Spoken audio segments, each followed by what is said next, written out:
problem. We have two airplanes that are leaving an airport at the same time, and they're on different runways. So if we have an airport here,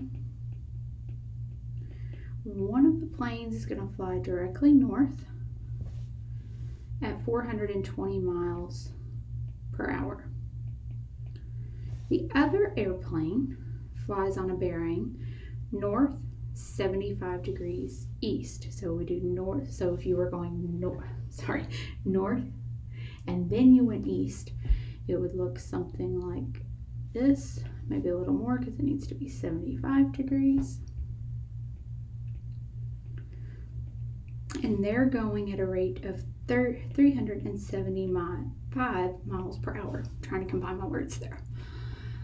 All right, we want to know how far apart will they be after 2 hours. So we're essentially wanting to find the distance between the two airplanes. Now, there is a little bit of a caveat here. It's after 2 hours. So that means after 1 hour, they looking at the first plane here, going north. After 1 hour, they went 420 miles. After 2 hours, they went 840 miles. Okay. Same for the one that was going 375 miles per hour. After 2 hours, they have actually went 750 miles. So those are distances, not how fast that we're traveling. Okay, so notice we have two sides at an included angle. And so that is when we can use law of cosine. We can't use law of sine for this one. Okay. When we have this one, we do the one where we have x squared. We add both sides squared together. Oops, it's 840, not 50. Okay. And then we subtract 2 times each of those sides together.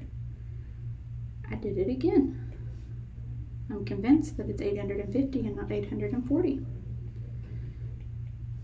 Okay, and then cosine, the angle we were given is 75.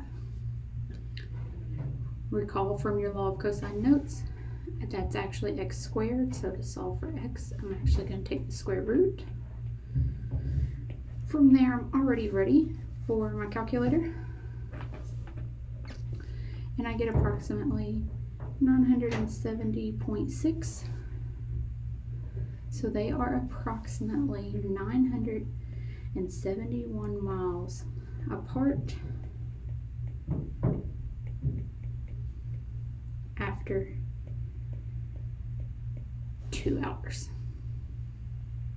Again, way back in the day, those all the airlines and stuff, they had to make sure that no one was going to hit anyone.